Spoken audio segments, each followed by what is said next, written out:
found a single Polaroid of my face on the couch, and a cold betrayal settled in my stomach before I had a chance to breathe. The photograph lay face up on the cushion where I sat every evening reading notes for work. The image showed me laughing at a party last month, my hair tucked behind one ear, a line of light across my cheek.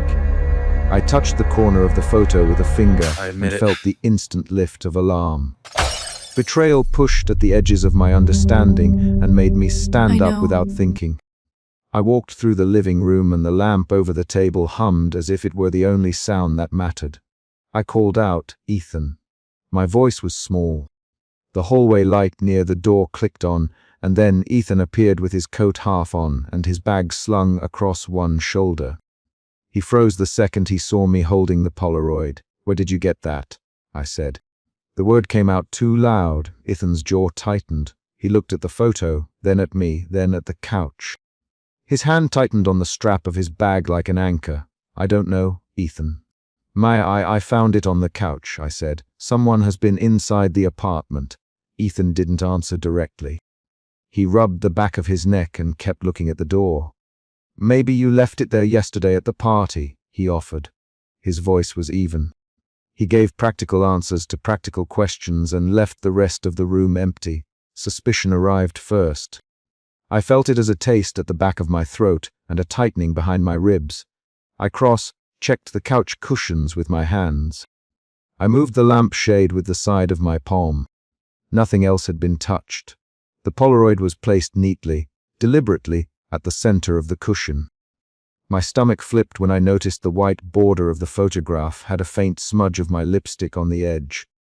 "Ethan," I said, "this is stalking. You would be home late." He shrugged as if that explained everything. "I had to go to the office, Mayor. You know how it is." Anger followed suspicion. I could feel it rising like heat under the skin. I stepped closer to Ethan. He pulled back a fraction. "Did you bring someone here?" I demanded. "Did you?" My voice lost its even edge and became raw. Ethan flinched. "Maya, you were being dramatic." My name slowly, as if testing whether the syllables could turn this into a different conversation. You would never what, Ethan?" "Put a picture of my face on our couch." I paced the small space between the door and the coffee table. A pair of shoes scuffed against the hardwood and I stopped. "Who took that photo?" He checked his phone, a practiced avoidance. He answered with short, arranging sentences and no eye contact. "I don't know who took it." "Maybe you left it. Maybe someone mailed it." That answer did not land. It felt like a closing door rather than a path forward. I left before he could finish rehearsing his next excuse. I carried the Polaroid in my palm and left the apartment lighted entryway behind me. I walked 2 blocks in a cold wind and found Clara at the late night cafe where she waited for the last trains home. Clara works on the same social projects as me and is the kind of person who notices details that other people walk past. She was already half finished with her espresso. I sat down and slid the Polaroid across the table. "Clara," I said. "Look." Clara lifted the photo with 2 fingers and frowned. "Who took this?" she asked. Her voice had the quiet edge she uses when she decides to stop being kind and start being useful. "This is not random, Maya. How do you mean?" I asked. Clara tapped the border with the tip of her nail. "Look at these edges. They rehandled. Someone placed it on the couch deliberately to be found. This is not a prank. This is surveillance-level behavior." Clara's words moved me from anger into a raw, practical fear. Fear made my hands shake. I folded the Polaroid into my palm as if that would close whatever eyes were watching. Clara's voice stayed low and precise. She reached into her bag and took out a small flashlight and a pair of gloves. "I'll help you, Clara. We'll check what we can. We don't call the police yet, unless you want to, but we get evidence. We find the pattern." Her offer did something else. It shifted power. Where I had felt small and exposed, I now had direction. I agreed when she asked whether I wanted to look for more photographs or signs. We left the cafe and went back to the building where the storage units were located. Old brick, a single flickering sodium lamp outside that cast narrow pools of light. On the way, Oliver appeared on the sidewalk with his hands tucked into the pockets of a worn coat. He looked at us without surprise. He had been at the cafe across the street, watching the door, and his arrival felt measured rather than accidental. Oliver's face carried the same steady attention he always had when he listened. "Maya!" "Oliver, you shouldn't be alone with this. How did you?" I began. "I saw you leave, Oliver." He lifted a folded slip of paper from his pocket and slid it across the hood of a parked car toward me. "Take the address. It's a storage unit in the North Side complex." Clara frowned. "How do you know that?" Oliver's answer was a tilt of the head. He spoke slowly and with care. "I follow patterns," he said. He did not say it like a boast. He said it like a fact that had weight and consequence. Suspicion changed again. I had suspected Ethan. Now I had a new strand of suspicion trained through the details Oliver gave. My suspicion became specific. Someone collected evidence of my life and kept it in a place where they could assemble it. Fear tightened around that thought. We drove in Clara's car. The storage complex reeked of oil and dust, and the air in the corridor tasted like metal. One of the unit doors was open, half, lit by a buzzing fluorescent tube. Inside, along one wall, Polaroids were pinned in uneven rows. My image stared back at me in multiple lights. A quick smile at a work party, a photograph of my profile at a gallery, a shot of me pushing a grocery cart 2 months earlier.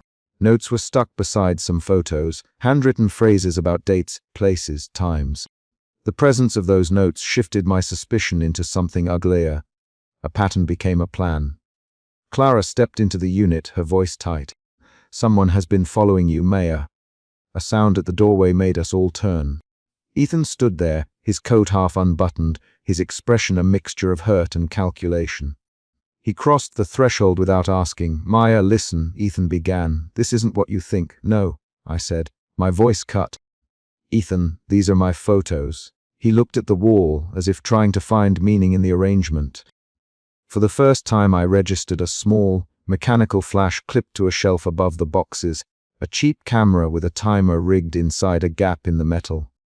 My hands cramped around a box Clara and I had unintendedly brushed against when we stepped in, and one of the Polaroids slipped to the floor. Ethan rushed forward and picked it up. He held my photo near his face. He did that pause people make when they are choosing to explain a betrayal. "Maya, Ethan, I can explain." "Explain what, Ethan?" I demanded. "Explain why there are notes about my schedule. Explain why there's a camera." My voice rose in a way I felt in my throat. Ethan's mouth worked. He avoided my eyes and spoke in short sentences to slow the accusation. "I wanted to know where you were. I thought I could fix things if I knew." He stopped. He searched for a word and settled on something that did not match the shape of the harm. "I was trying to protect us." Oliver stepped forward and laid a sheaf of papers on top of a box, as if they had been waiting. "Those notes list time she leaves the apartment, Oliver.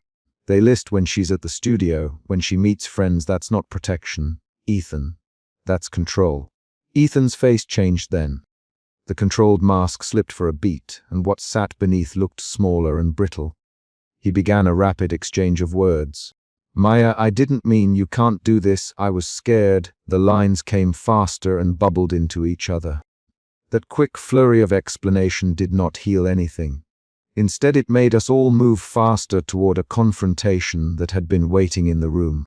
I stepped forward and tore open a cardboard box. Inside were receipts, small scraps of fabric, a shipping label with Ethan's name faintly visible on the adhesive. Clara read the label out loud. "Ethan Whitman," she said. "This was sent under his account." Ethan snapped back. "I used a delivery service, yes, but not to stalk you." He swallowed and reached for my hand. He tried to take my wrist as if to steady himself and to steady me. I pulled my hand back. "Don't touch me," I said. My voice was steady but thin. "You put my life in a box and labeled it. You recorded me." Ethan's answers faltered. The emotion inside him shifted from defensive calculation to something else, defensive shame. He kept answering with practical phrases and then retreating into avoidance. I thought if I kept track of details, if I knew, his sentences trailed. He looked at me like he had been given a map with an exit missing. The confrontation intensified into quick back and forth lines. Ethan accused with clipped words. I returned with short, precise lines. Clara spoke in even sentences that held me steady. Oliver added slow, deliberate statements that cut through evasions. Ethan, Clara, why would you open a storage unit and pin Polaroids of her? Ethan's response dissolved. I thought I could fix what was breaking between us. Fix, I repeated. You assembled a record while I was alive in it. That was the point. The scene became physical. Ethan shoved a crate away as if to make room for an explanation and knocked down a framed photo from a shelf. The glass shattered. The sound of breaking made the immediate air feel sharp and exposed. Scenes of argument followed rapidly, 3 to 6 short exchanges where we interrupted and accused. The storage unit, full of cardboard and light, held our words like an audience. At the height of the confrontation, I felt something clamp down in my throat that was neither anger nor fear but pure momentum. I needed a way forward, and Clara provided it with a practicality I appreciated. We need evidence. We need to document this now. She pulled out her phone and started filming the arrangement of Polaroids and the camera. Oliver nodded and passed me a pen. He handed me a small stack of paper and a firm look. Oliver's look changed the tone again. He handed Ethan a set of printed documents, bank records, a list of delivery charges, a note with a registration number. These came from your accounts, Ethan, Oliver. He spoke slowly and without flourish. You can deny it, but this paper points to you. Ethan held the papers like a man who had been handed something sharp. He kept his voice low. I can explain the charges, he said, but I didn't hide them to hurt you. A new swing of emotion hit me then. Suspicion deepened into clarity. The clarity made me look at Ethan and see patterns where I had previously seen routine. I remembered small details, the way he answered my calls with excuses, the nights he promised he would be home but returned with the same blank set to his eyes. Those memories were not poetic. They were lists of events and dates that lined up with the notes on the wall. Ethan, I said, you were watching me, not protecting me. He made one last attempt to bridge the gap. Maya, I love you, he said. That's why I did it. The sentence landed like something thrown across a table. It was both a confession and an appeal. I looked at him and then at the Polaroids that made a collage of my life without my permission. The love he claimed could not cover the way the camera had been rigged or the way the notes tracked my comings and goings. I chose not to answer with a speech. Instead, I took off my ring. It was a thin, worn band that I had moved to my right hand months earlier when the distance between us had begun. I held it for a second and then put it on the box of scattered photographs. I packed a small bag while Clara and Oliver organized images and videos on their phones. The air in the storage unit shifted from accusation to a set of actions. Documenting, cataloging, preparing, the physical rhythm of packing slowed my pulse. Each item I folded into the bag seemed to represent a boundary I was drawing. I slid the leather-bound notebook I always carried into the bag with the ring. I made a deliberate choice with each movement. Ethan stood in the doorway and said my name several times. Each time his voice sounded smaller. Maya, he said once, please. I walked to the entrance and stopped. The sodium lamp outside painted his face in a wary yellow. He looked like a man who had been stopped mid-gesture and asked to explain the gesture. Clara kept filming quietly. Oliver held the papers in his hands like evidence, calm and exact. You were going to leave, Ethan. He used my name like an attempt at a key. Yes, I said. My voice was not theatrical. It was a decision. I turned away and closed the storage unit door with my hand. I left the Polaroids exposed inside and walked into the cold pre-dawn street where Clara and Oliver waited. Outside, under the weak streetlight, Oliver slid a folded set of copies into my hand and said, "These are everything we found. Take them to the lawyer. Put them in a safe place." Clara took my bag and slung it over her shoulder. You did the right thing, Maya. The last thing that happened in the storage lot was a telephone ringing. Ethan's phone vibrated on the concrete near the open doorway. He bent to pick it up as if it might change how the night had gone. I watched him and felt the final shift, from confusion to a clear separation. Clara, Oliver, and I walked away along a row of parked cars. The pre-dawn light left the city grey and precise. I kept my hands in my pockets and felt the edges of the small bag press against my hip. The ring lay inside the box at the storage unit. The evidence was now in our possession. Betrayal had led to action, and, for the first time since the Polaroid, I felt the steadiness of a choice. We reached Clara's car. Before I slid into the passenger seat, Oliver touched my arm, a brief, steady gesture. "Call me if you need anything," he said. "I will," I answered. My voice was short and practical. I put the Polaroid into the front pocket of my notebook and closed it. It felt like closing a ledger. I watched the unit behind us through the windshield as we drove away. The lights shrank. The silhouette of the building resolved into a flat line. That night I did not write a long reflection.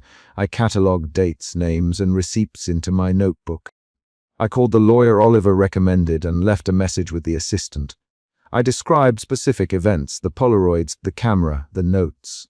I did not embellish. I recorded actions and times. The clarity of those facts made the situation move from a private hurt to something that could be handled.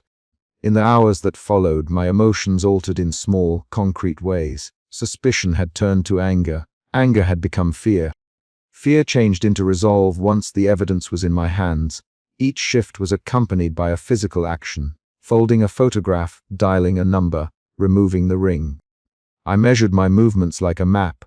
When morning came, I sat at my kitchen table with a cup of coffee and the leather notebook open. The ring was still in the storage unit. The Polaroids had been photographed and copied. Clara texted me a short line, so I would not have to start the conversation.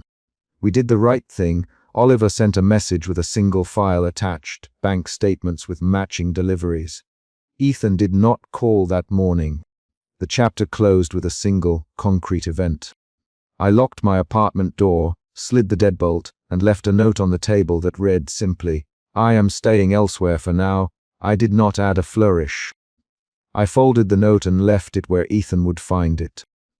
Then I stepped into the hallway with my bag and walked down 3 flights of stairs with Clara beside me and Oliver waiting at the bottom.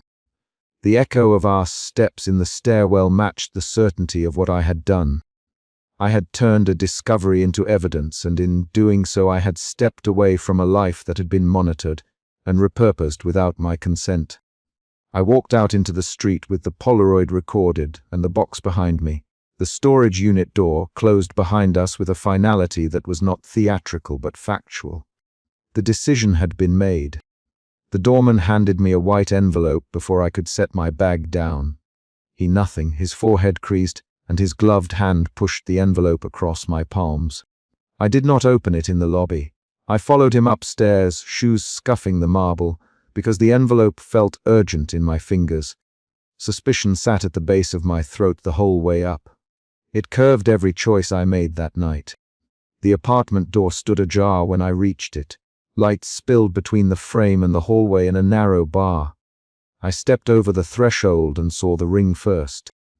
My thin, slightly worn wedding band resting in the center of the kitchen table, the metal dull where my thumb used to rub it. A folded square of paper lay beside it. The sight pulled air out of my chest.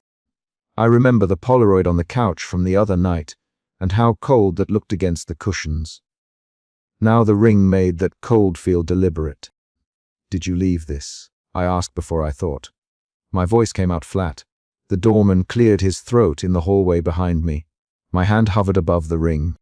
I did not touch it. I could feel the apartment as evidence.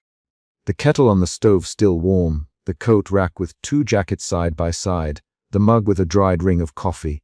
Each object argued a quiet history. Suspicion pushed me toward action. I opened the note. The paper had one line written in a clean, impatient hand. He should not have taken what he didn't earn. There was no signature. I folded the paper back in my palm and stood there while the building hummed just outside my walls. I needed answers, and I needed them now. Ethan arrived before I finished reading the envelope. He fumbled his keys and stepped into the kitchen with a practiced, tired motion, eyes already narrowing when he saw the ring. "What is this?" In the low, controlled tone I knew would try to close the gap between us with a practical fact. I put the note down on the table and slid the ring toward him without touching it. "What?" Ethan began. He reached for the ring and stopped a breath away, like the ring might burn him. He glanced at the note and then at me. Who left this? I don't know. The word came out short. My hands remembered the small habit of fiddling with the ring when I was thinking. My right hand opened, and I left the band on the table where I had found it. My pulse matched the tick of the wall clock. Ethan checked his phone between sentences, not meeting my eyes. His posture tightened in that way I had learned, meant he was preparing a practical answer in his head before he had to admit he did not have one. Maybe someone broke in, he said. Maybe someone got in at 2 in the morning. His voice tried to be calm. He set his leather watch face up on the counter as if that small object could anchor him. The doorman had already left, but the building manager came down when Ethan called the office.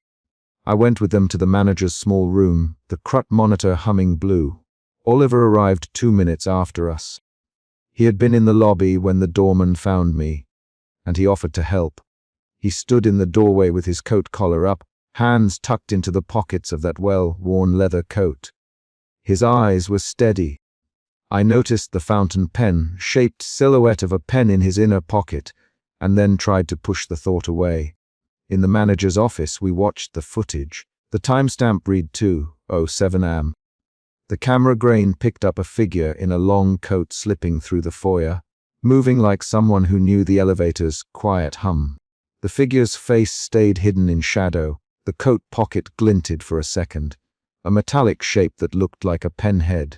For a moment my throat closed on a soundless, precise fear. Who is that? I asked. No one answered right away. Oliver leaned forward and said, I was in the building then. I delivered a parcel and left at 1:50. His voice wanted firmness. Ethan's mouth tightened. The manager rewound the footage and slowed it.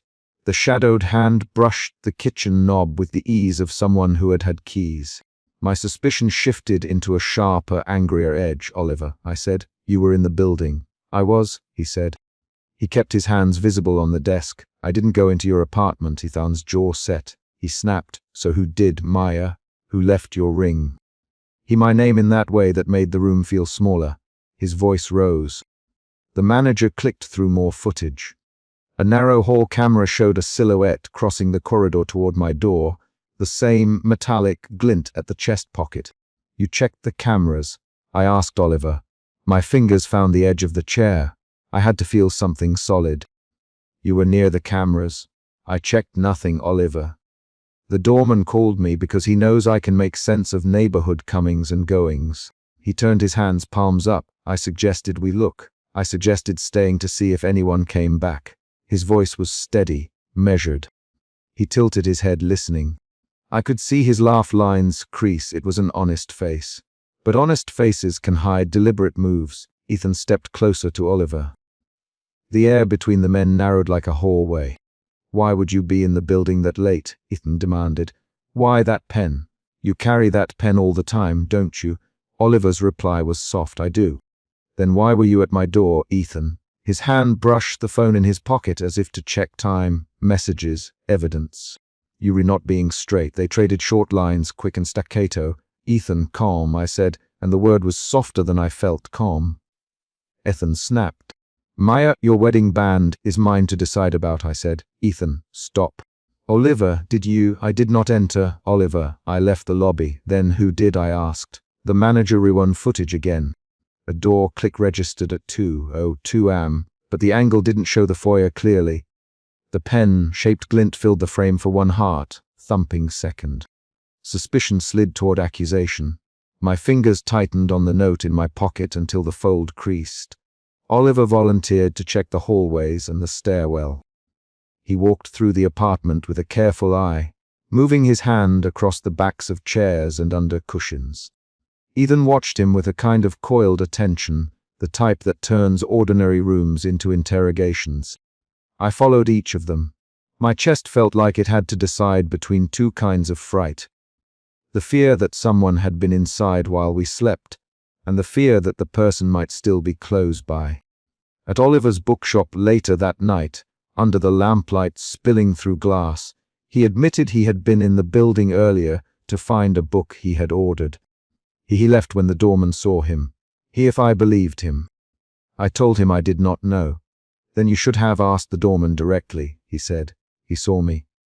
Why do I feel like the doorman is protecting someone?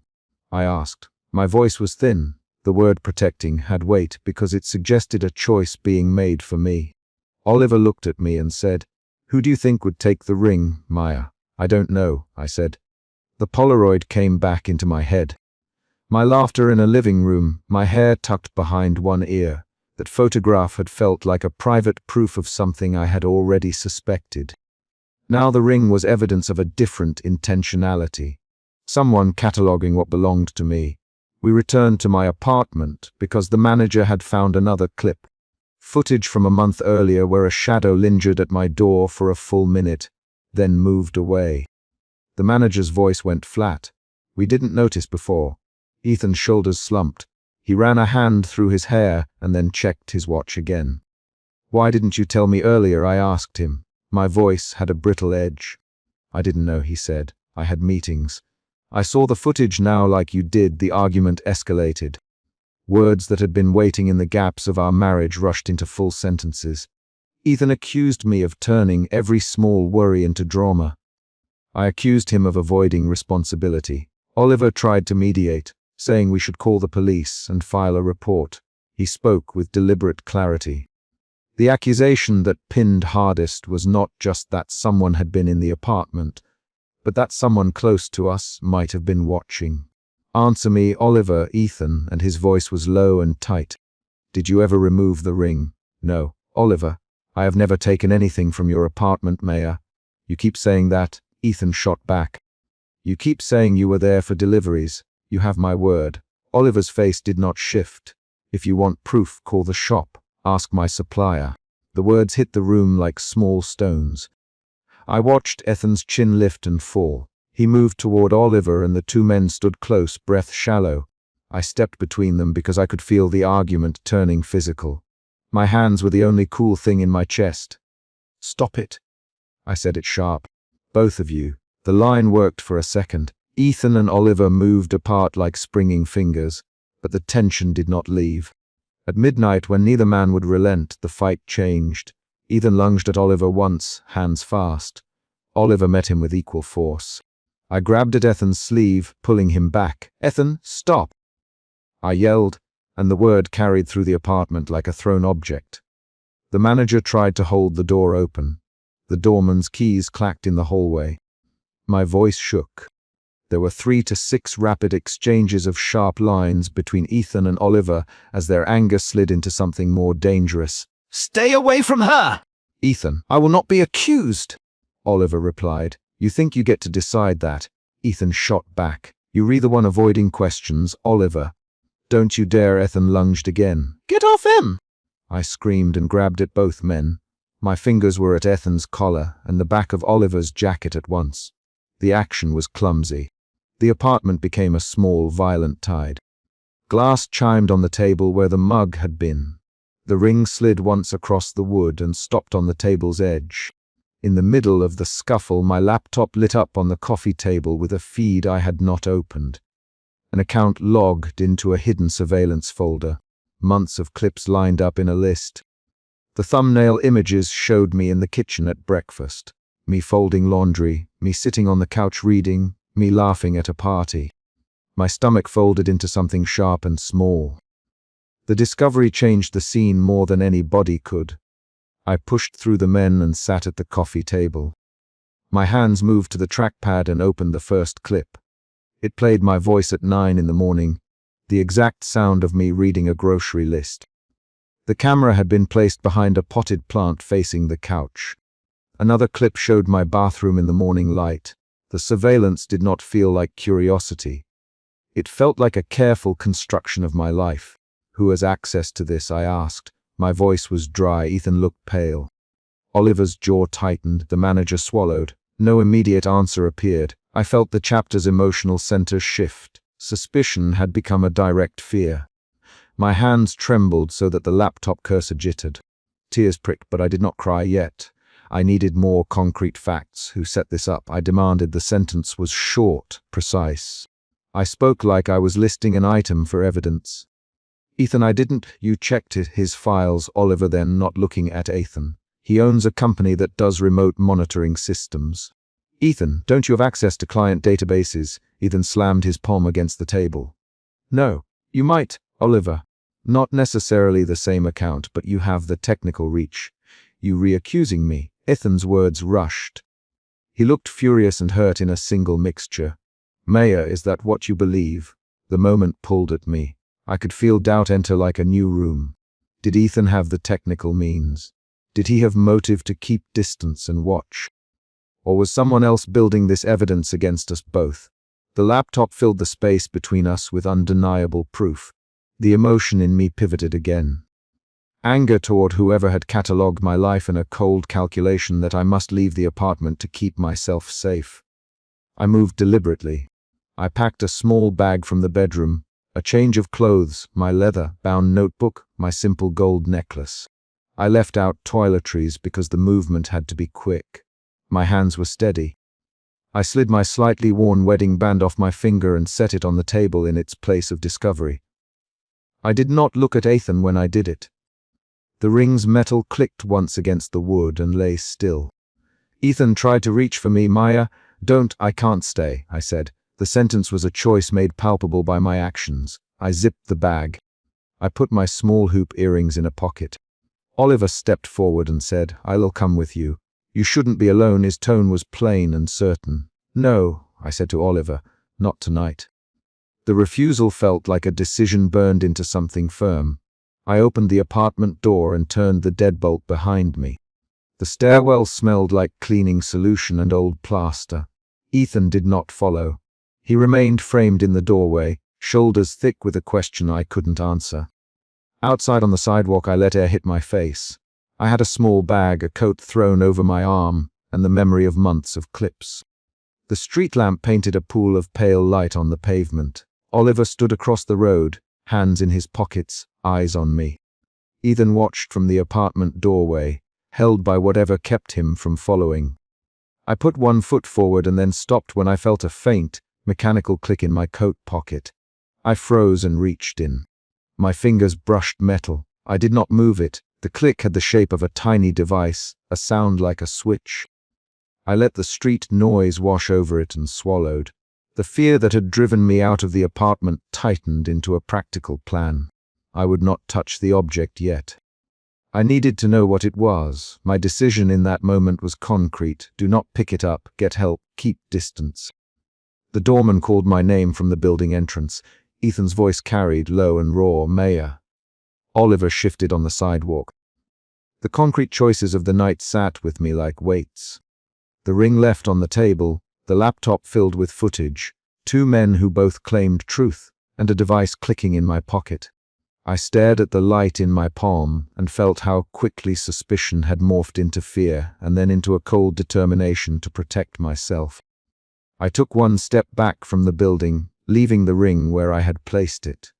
The metal gleamed faintly under the kitchen light through the open door. I walked toward the lamplight and kept my hand over the device in my pocket until Oliver lifted a hand in a slow, clear signal to anyone watching. Ethan called my name again, but I did not turn. I moved away with the bag and the knowledge that something in the apartment had catalogued my mornings and my laughter and set them aside like evidence.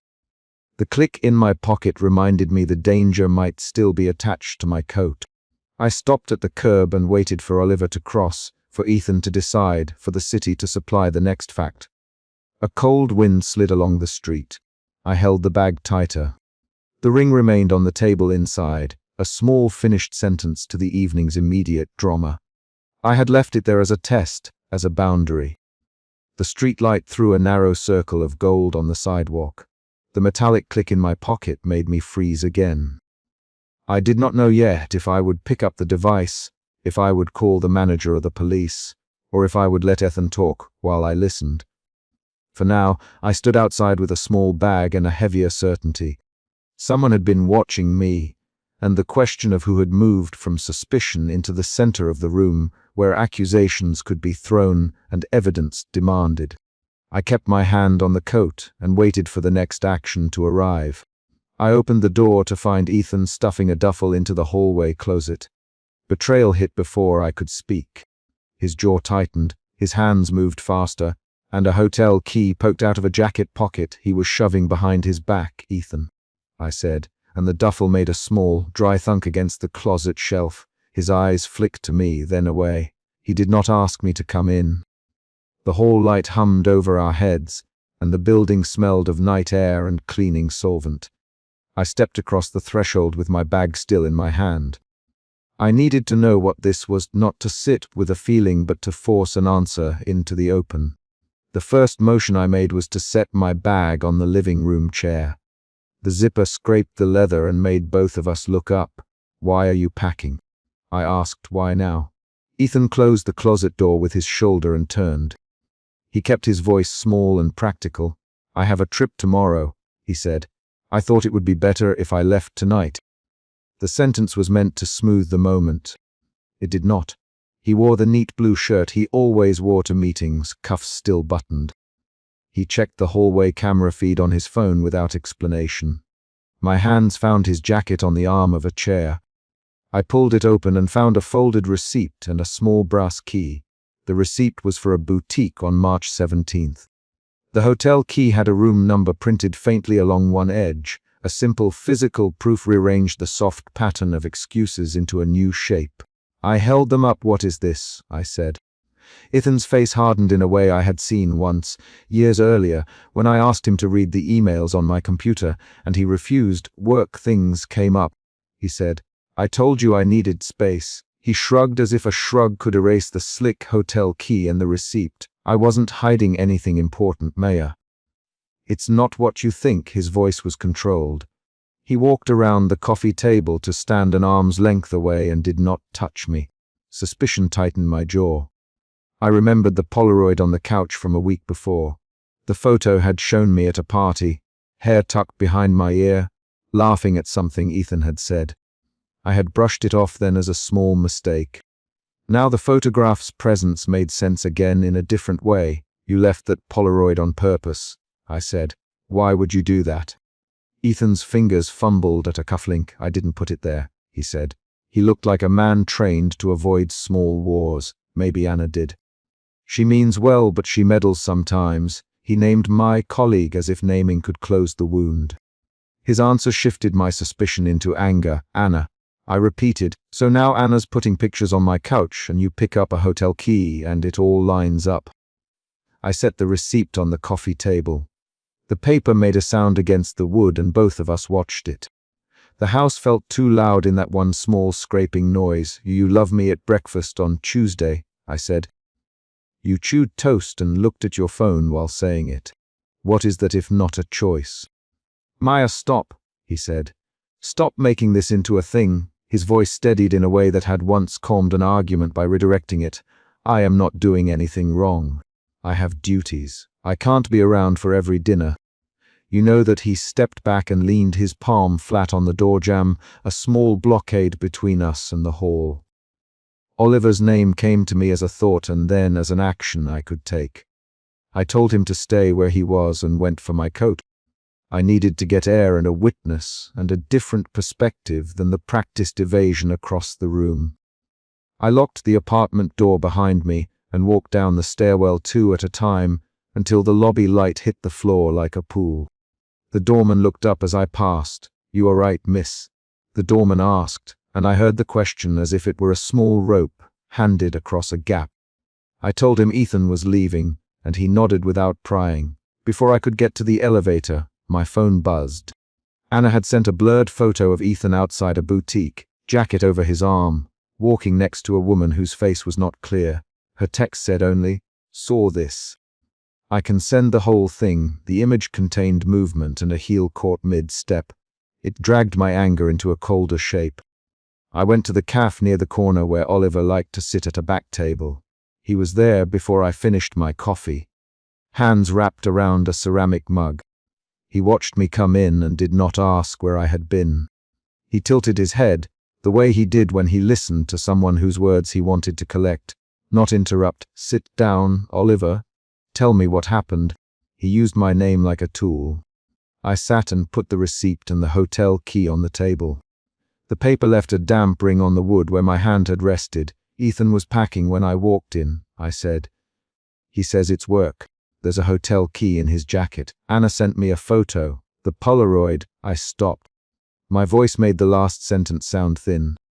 Oliver's eyes moved from the receipt to the key to my face. I saw him at the fundraiser. Oliver. He was there with people who needed his time. But he didn't give it. He took calls in the corner. He left before dessert. I watched him choose a phone over a conversation twice that night. His sentences were steady. He named concrete things I had felt but not pinned down. The way Ethan straightened his tie instead of taking my hand. The time he read a message while I told him about a promotion. Oliver's account turned a pattern into an explanation. Anger shifted to a sharper certainty. I repeated the facts aloud, the Polaroid, the receipt, the key, the photo. Saying each item gave them weight, so what do? I asked. Put the ring somewhere safe for now. Oliver, don't decide tonight when everything is moving so fast. He reached into his coat and handed me a small notebook of the kind he always carried. Give it to me to keep. Sleep on the facts and the receipts. His words were deliberate. He did not tell me to forgive or to leave. He told me an action that bought space. I went back upstairs and the apartment smelled like the evening we had moved in. Boxes still stowed under the bed, a faint coffee stain on the table. Ethan was gone from the living room. A duffel lay partly zipped on the couch. I opened it and found neatly folded shirts, a toiletry bag and a passport. His phone sat on the cushion with a cracked corner, face down. My voice wanted to break into accusation the moment he came back into the doorway. He walked in like a man entering an office after hours. Purposeful, careful, practiced. You left again without telling me. I said when he reached for the thermostat as if pretending everything in the room was normal could make it so. I left because I had to. Ethan.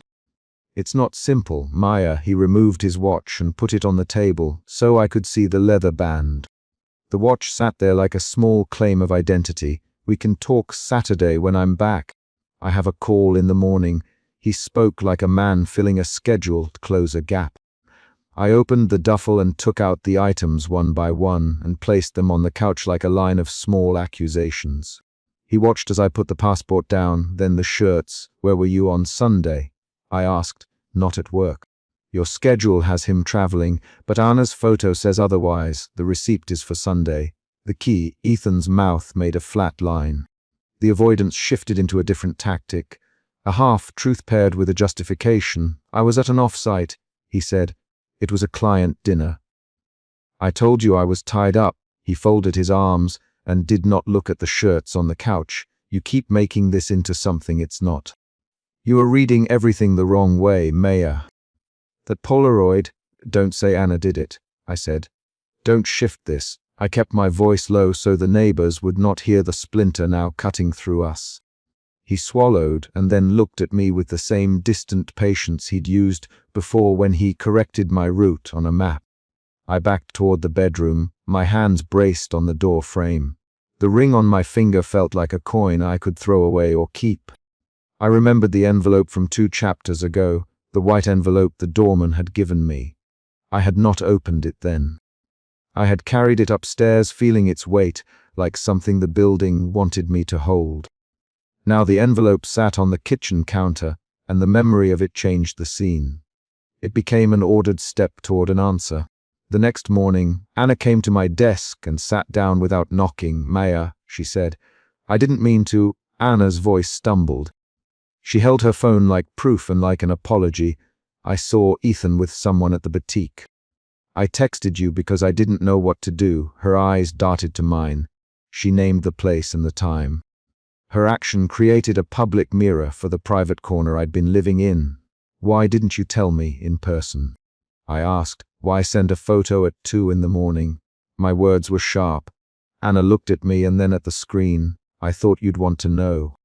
I didn't want to lie about it. She sounded young and guilty.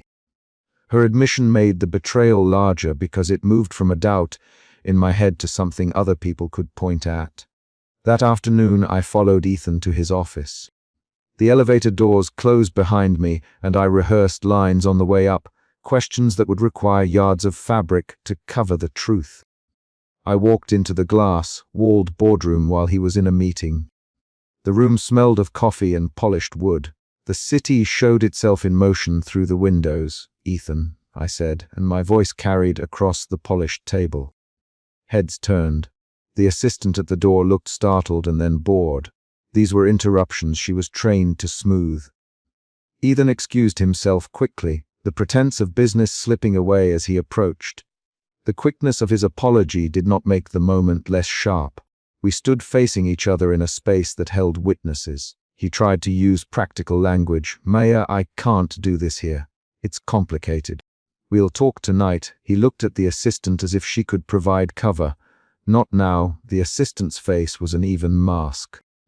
Her presence made the boardroom into a public place for something I had thought personal. I said what I had rehearsed. "Who is she?" "Ethan." I kept my voice level. "Name her." He hesitated, then said, "Her name is Claire." He looked at the table, as if the decision to speak had the weight of a ledger. "We met at a project. We spoke a few times. I didn't mean for you to find out this way." "Claire who?" I pressed. "Claire what?" I wanted the surname because a name is a trace you can follow. The room held the line between us, and I could feel everyone's attention like a small physical pressure on my shoulders. Ethan's mouth tightened. "Claire Bennett. She is a consultant. I already told Anna it's nothing. I told her to stop, and she didn't." "I'm sorry you saw it like that." Sorry, and then scanned the room for rescue. The assistant said the meeting was waiting for him, and he turned, apologizing to her in a voice that made the apology to me thin. A colleague in the meeting room looked up and then away. Some people pretended not to see the rupture. The assistant closed the door behind him. The sound of the click felt like a finality. I felt exposed in a public place and small in a way that had nothing to do with size and everything to do with having my private life dissected between glass walls. I asked for the receipts, and he slid a printed itinerary across the table. The paper listed travel with a client. The dates matched the receipt in his jacket. There was no mention of Claire. "You mean it's client work?" I said. "The receipt says boutique, the key says hotel. Anna has a photo of you and a woman. If you're telling me Claire is a consultant, why didn't any of this appear in your calendar?" My words were quick. The assistant stepped out of the room under the pretext of a call. Ethan's hands found the edge of the table and tightened. His voice dropped. "I didn't want to upset you with the small things, Maya. I thought I'd handle it. I thought I'd protect you from the messy parts. I thought—" He broke off. For a second his voice showed a strain I had not often heard. I made a choice to put distance where I thought it would be best. The boardroom filled with a new clarity. This was the moment where evasion met consequence. The city beyond the glass kept moving. A delivery truck shifted. A pedestrian crossed an intersection. I told him I wanted to know the truth, every detail he had the courage to name. I asked for dates. I asked for the number of times. He answered in clipped facts, refusing to elaborate into feeling. He had stayed at the hotel one night, and that he had lunch at the boutique's opening. He named the woman once more, Claire Bennett. He refused to let emotion enter his explanation. Anger moved into a steadier, colder place. The point where I could make decisions. "Ethan," I said, "I am not here to be protected from details. I want to know how you decided that distance was better than a conversation." The words came out measured. He looked down as if checking a ledger. "I thought it would be less painful.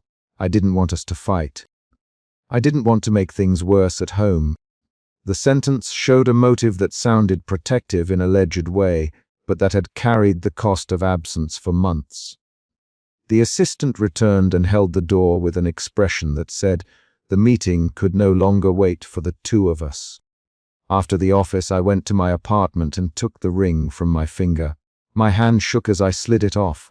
The metal was warm from the room. I wrapped it in a small envelope and wrote nothing on the outside. I left the envelope on my table and went to Oliver's place before the sun set. He put the envelope into a drawer and closed it quietly. "I'll keep it until you decide what to do," he said. He did not ask for reasons. He did not tell me what to feel. At night the city kept making small sounds outside my window. A siren, a taxi, someone laughing. I slept fitfully on the couch. The receipts lay on the table like flat evidence. The Polaroid from the couch had been pushed into the back of a book. Its corner stuck out and caught the light. I touched it with one finger. It showed me laughing at something that had since become a question. The next morning I left a note for Ethan on the kitchen island. "I am leaving for a while. Do not come looking tonight." The note was plain and short. I packed a single suitcase and took my leather notebook. I walked down the stairs with the suitcase in one hand and the notebook tucked under my arm. The doorman stopped me at the lobby and said, "You sure about this, miss?" I nodded and did not say more. He watched me go, then looked down at the envelope of mail in his gloved hands as if deciding whether to respect the privacy of my departure. My footsteps on the pavement were measured. The sunrise was a narrow strip of gold on the buildings across the street. Oliver had given me the smallest directions to a friend's spare room 2 blocks from a bookstore I used to go to on weekends. I did not call a cab. I wanted the motion of my feet to be the thing that carried me away, not an engine with tinted windows. A small twist appeared as I stepped into the street. The assistant from the office stood across the road and opened her phone as if to say something. She lifted her head and waved, a quick, awkward motion. She crossed to me and said, "Maya, Ethan's left his watch here. He me to give it to you if you needed it." She put the watch into my hand without meeting my eyes. The leather was warm. The watch felt like a claim made by habit. Her action changed nothing but added a detail I could not ignore. I put the watch into my handbag and kept walking. The envelope with the ring I had placed in Oliver's drawer sat elsewhere now, an object removed from my fingers. I thought of the Polaroid and Anna's text and the receipts, and I thought of Ethan's flat apologies inside the glass boardroom. My choices narrowed into the single, practical decisions I could actually make tonight: leave, sleep, decide later. At dawn I stood on the sidewalk outside the building with my single suitcase and my notebook. I closed the zipper and turned the handle.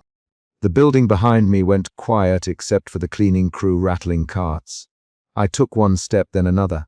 I did not look back. The door closed behind me with a soft click that sounded like an ending I could understand. When I reached the corner, Oliver was already there with a paper cup of coffee. He handed it to me, and in his hand the envelope with my ring rested, like a small promise of clarity.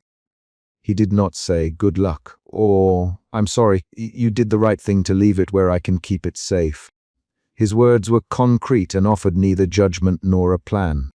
I put the notebook under my arm and opened it to a blank page. On the first line I wrote the date, a list of facts I could verify later. The receipt, the hotel key number, Anna's time, stamped photo, Ethan's answers in the boardroom. I wrote them without commentary. The act of writing felt like making a map. A final change came that morning when my phone buzzed with one message from Ethan. "I never meant to hurt you."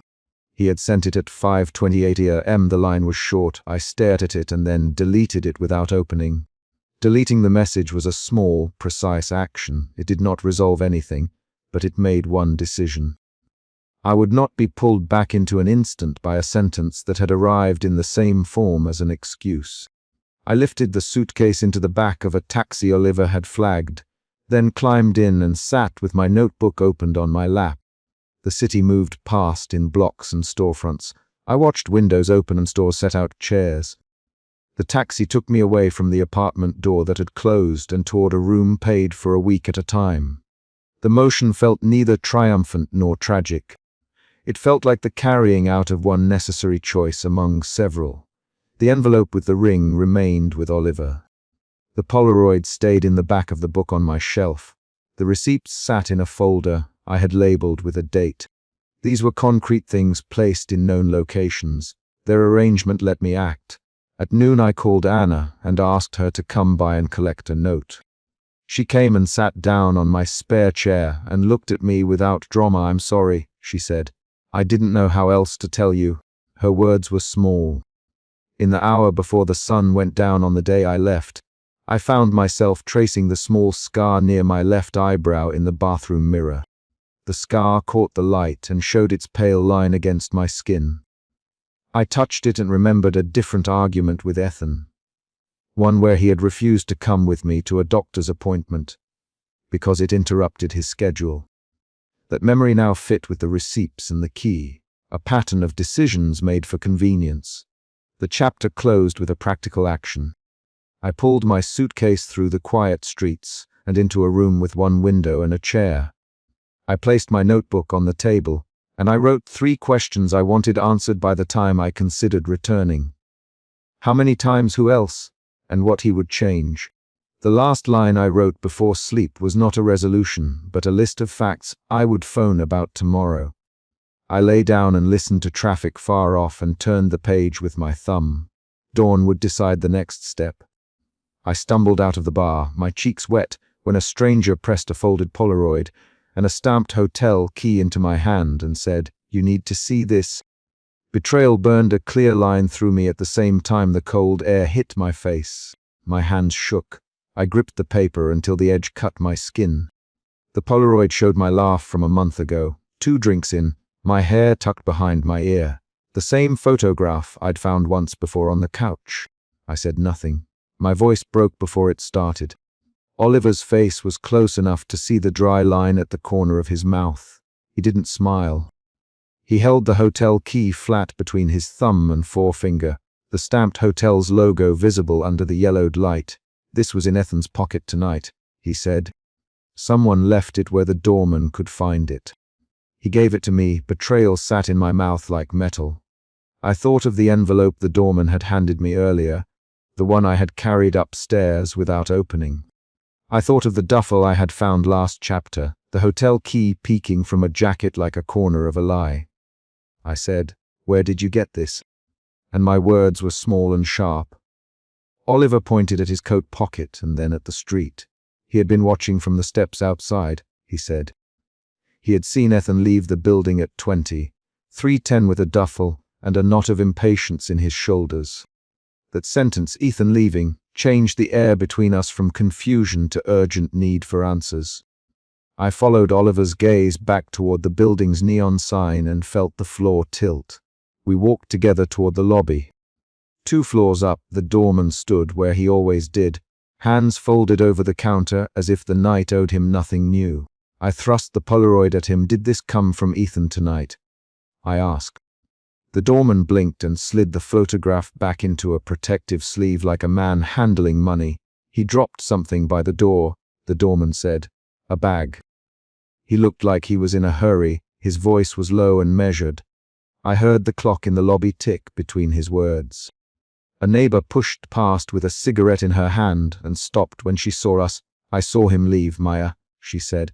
"He got into a car 2 streets over. Looked like he was carrying a coat and a bag." Hearing the name Ethan, spoken by others, erased any small hope I had of misreading what I had found in the couch. I asked the doorman, "Did he say where he was going?" He shook his head. The neighbor added, "He didn't look back. He didn't even touch the railing." Their observations tightened something that had already been bleeding.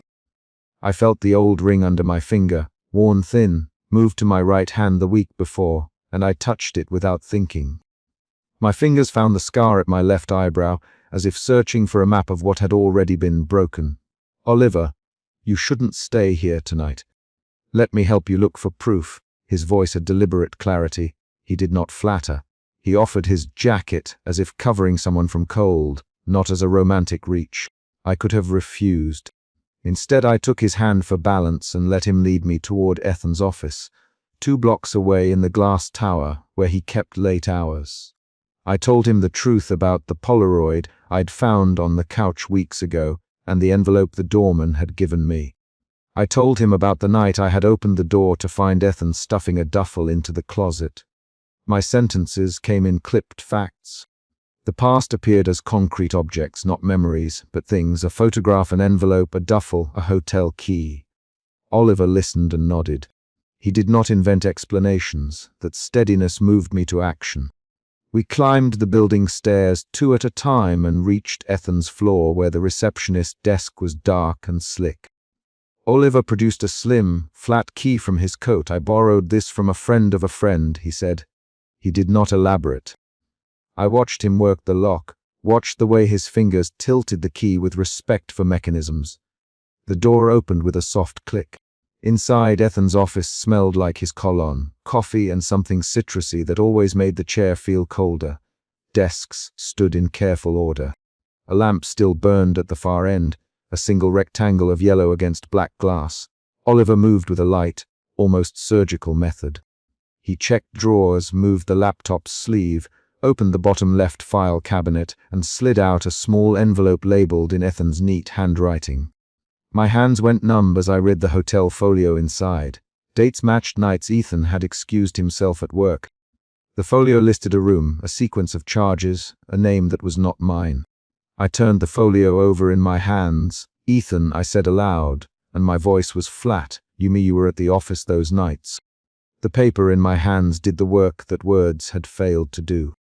Oliver placed the Polaroid next to the folio on Ethan's glass table and set the hotel key on top. The three pieces formed a small, ugly triangle. The office door opened behind us. Ethan stood in the threshold, a duffel slung over one shoulder, as if he'd only stepped out for a minute and returned to find us rearranging his life. He looked at the items on the table with a quick, careful calm. "Maya," he said. He kept his voice even. "What are you doing here?"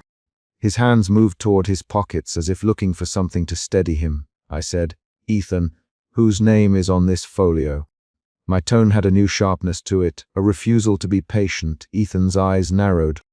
He answered in short, practical sentences, the same way he had learned to answer me when disagreement had slipped into domestic routines. "It's business," he said. "It's not what you think." Oliver put his palm on the table and did not let him move the folio. "Not what I think?" I asked. I could feel the hotel key pressing cold into my palm. There was an exchange, quick and compact. "Maya, listen." Ethan started. "Listen to what?" I cut in. "Listen to excuses." My voice did not tremble now. It matched the practical coldness of Ethan's own phrases. He glanced at Oliver, then back at me. Oliver's hand closed on a black leather briefcase on the chair by the desk. He unzipped it and withdrew a small device and a folded paper. I took this from his bag when he left tonight. It's a recording. Play it." The device looked ordinary. My pulse hitched. Oliver pressed a button and a voice filled the room. Ethan's arranging times, talking about leaving. A voice that used the phrase, "We'll make it look like work." The recording wasn't conjecture. It named dates and places and confirmed the folio. Ethan's jaw tightened. You had no right." His sentences shortened. His tone became controlled and low and defensive. He reached for the briefcase as if retrieving control would return the world to where it had been. "It's not what it seems," he kept repeating. Oliver's mouth drew a line. I stepped forward and put the Polaroid on the table between Ethan and the recording. "It looks like you told someone to make it look like work," I said. My voice was small but precise. "Who is on that folio, Ethan?" "Tell me." He folded and refolded a sentence like paper into smaller and smaller pieces. "I didn't mean to hurt you," he said. "We were having problems, Maya." I said I'd step away to fix things. His hands were rambling. That claim about stepping away to fix things was the old practical logic that had hollowed out months of our marriage. I remembered the nights he'd answered emails while I read alone on the couch, the dinners cut short by a phone call. I remembered how our calendar entries slid apart. I said, "You stepped away with someone else and you call that fixing?" The words landed. Ethan's face changed. For the first time there was a crack of real anger. "Don't put words in my mouth," he snapped. "You remaking accusations in the middle of my office." His hands were shaking now. Oliver spoke slowly, deliberately. "Ethan, the recording has your voice. The folio has the dates. The Polaroid shows her at a hotel the night after you said you were working late. Tell Maya the truth or leave." The office became a small, hard room where each witness's breath created marks on the glass. Ethan's voice came out in quick, broken sentences. He tried 3 times to explain personal meetings, a client who needed a favor, a ludicrous business errand. My mind cut between his words and the objects on the table. Objects 1. The folio and the key and the recording were built from other people's hands. They refused interpretation. I felt an emotion shift, suspicion turning to incredulous anger, run through me like cold water. I said, "You lied. You planned nights away and you told me it was work." My words were short. Ethan reached out and grabbed my wrist. Maya, stop. "We can talk about this at home." I pulled my arm away. The motion felt like removing a heavy object. "At home," I said. "Tonight." "You left with a duffel." "Ethan," he paused. Then he moved to the desk and sat as if to reclaim control. "You remaking a scene," he said. Oliver stepped closer. "Ethan, don't ask her to quiet down while you explain yourself. That won't fix anything now." His voice was calm, wooden. Ethan glared at him and then at me. The tension spiked. For a moment I saw the old man who put practicality above everything, who said small truths to avoid bigger conflict. I also saw a man who had learned to command rooms to make his life steady. Neither version could keep the facts hidden. Ethan pushed a chair back and rose. His sentences started to tumble. "It wasn't like you think. I fought with you." He tried to reach me with the memory of a fight. I answered with present objects. "You packed a duffel that night." I said, quiet and exact. "You left a hotel key. You put my photograph in places I sit every day." He opened his mouth and the words came out jagged. He tried to say he had been protecting me from something, then stopped. Oliver put the recording on speaker and let it play a longer segment. Ethan's voice on the device was less guarded, naming a woman I had never seen and a plan to end the marriage on his terms. I felt the second emotion shift then, anger bending into a clarity that removed second-guessing. I stopped searching for reasons and started mapping consequences. The recording included a sentence I had not expected.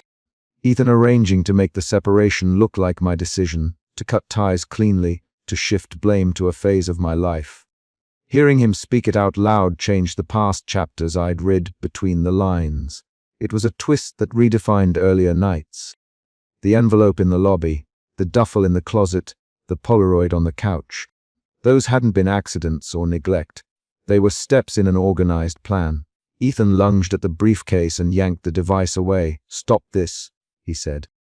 Then he said my name in a way that suggested pleading. "Maya, please." He dropped to a chair and buried his face in his hands. His shoulders moved fast. He stopped trying to control his voice. For a moment he looked like the tired man who had once brought me coffee in bed, not the architect of a strategy. I stepped back a pace. Objects had made the argument. His body made a different one. I said, "Ethan, did you ever call me on those nights?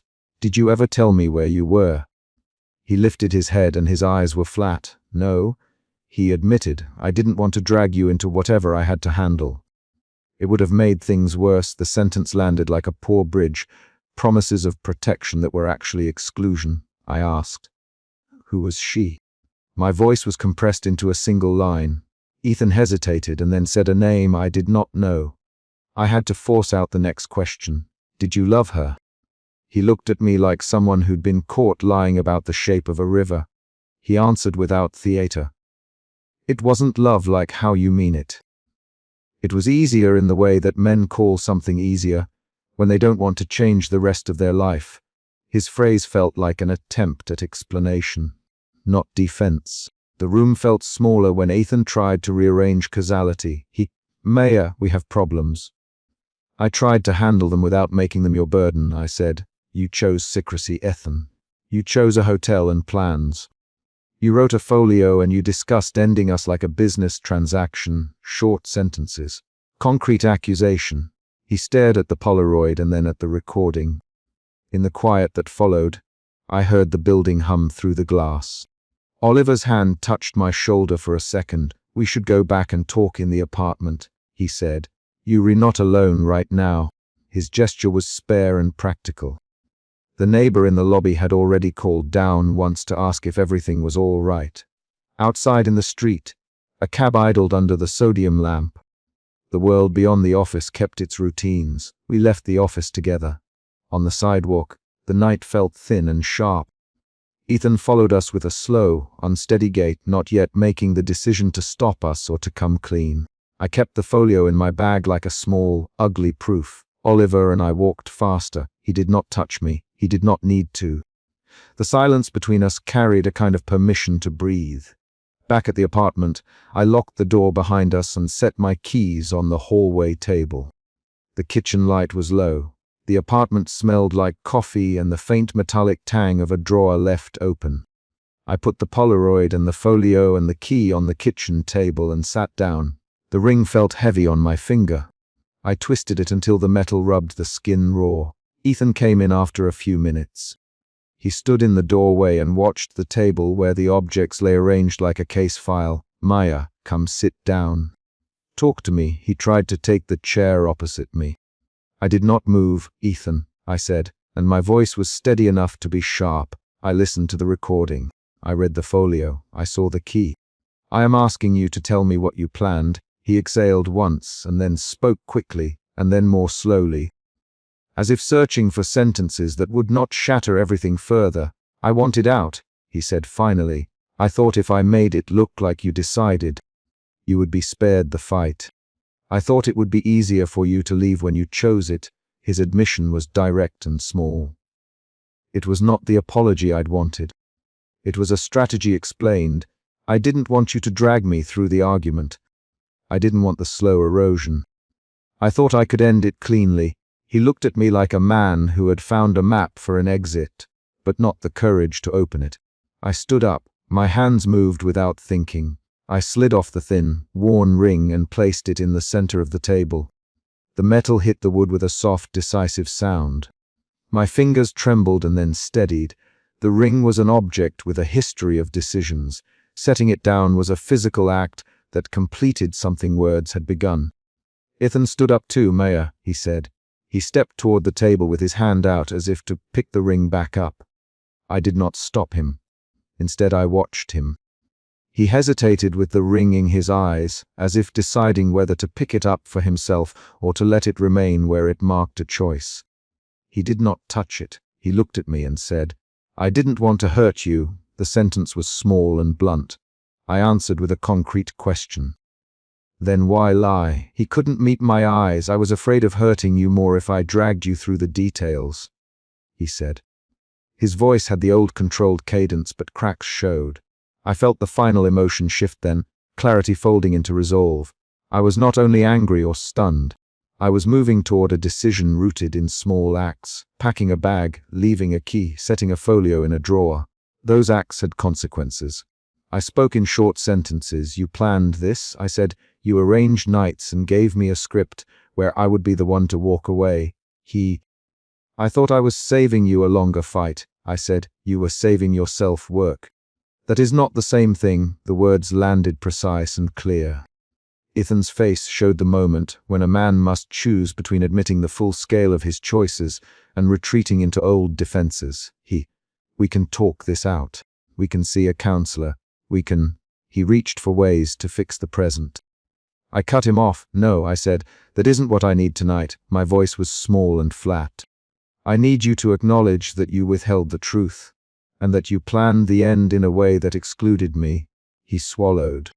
He nodded once. "I did," he admitted. He tried then to bargain in quick phrases. "Maya, you can stay. We'll go to counseling next week. I'll change my travel schedule. I'll give you access to everything. We can try." The bargaining had the same neatness he'd always preferred, solutions framed as checkboxes. I answered with an action. I pushed the worn ring away from the center of the table and slid it into a small dish where I kept spare keys. The ring settled among mundane metal. I stood and picked up my leather-bound notebook from the counter. It was the only thing in the apartment that had never been used for concealment. I put it under my arm and zipped up my coat. "Ethan, Maya, please don't go out into the street tonight alone." My name like someone trying to hold a fragile object. I opened the door. The night air sucked at the apartment and smoothed my hair into place. Oliver waited on the stoop, hands in his coat pockets.